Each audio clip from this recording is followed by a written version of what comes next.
Rachel, take a look forward on I think it's 73 days or so between now and January 20th at 12 noon, when Joe Biden will take the oath of office. I wanted to ask your take on that a little bit, Lawrence, because one of the things that I'm finding it hard to get my head around is there's a large distance between all of the discussion in advance of the election about what would inevitably happen if Joe Biden won, and Donald Trump would inevitably say, "Oh no, he didn't. I won, and it was stolen from me, and everybody should riot," or whatever it is he's going to say. There's all that discussion in advance, and we're now seeing the president, saying that Biden hasn't won and he secretly won by a lot by some magic means that we can't understand. But there's a great distance for me between what I expected to be the impact of those words from the president and what they feel like today. I thought it would be scary, or at least it would feel like it was sort of shaking the foundations of the republic a little bit for the incumbent president, who still is the commander in chief of the military, who still commands the executive branch of the United States government, for him to defy an election result and say, no, no, no, I'm still president.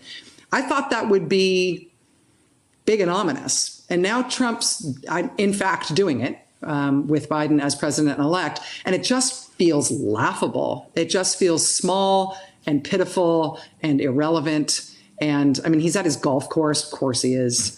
And, you saw Trump folks out in the streets today awaiting the election being called the way that we all were. They kind of seem to have melted away, at least for now.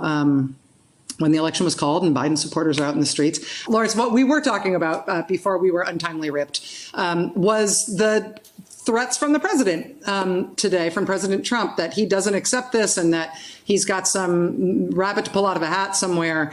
And you were saying that you have felt all along that those threats from him were small and laughable.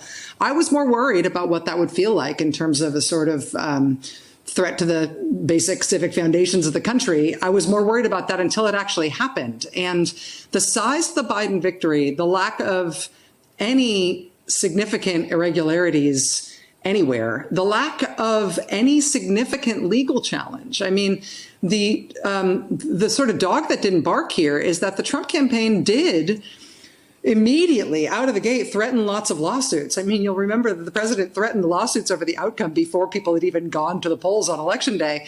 And they did file this little flurry of lawsuits, but they were lawsuits in name only. There's nothing to them. They were allegations without any evidence. They didn't have anything to complain about, except in some cases, literally the number of feet between the Republican election observers and the poll workers they were watching. And like their great victory in Pennsylvania on that one was by getting their observers 4 feet closer to the people they wanted to watch and breathe on.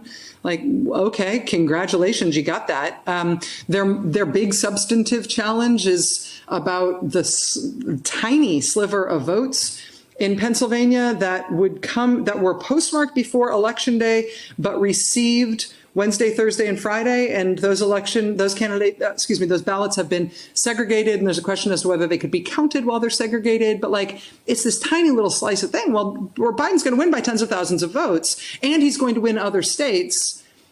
Clearly, he's going to win Michigan by 150,000 votes or something. Where there's no point materially to these legal challenges, and there's no bark.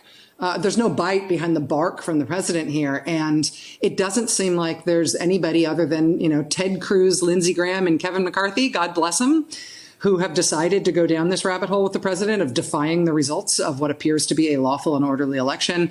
I don't know what price those guys are going to have to pay for having jumped in there with the president, but they're still in office and he's not. And something should trail them home about that.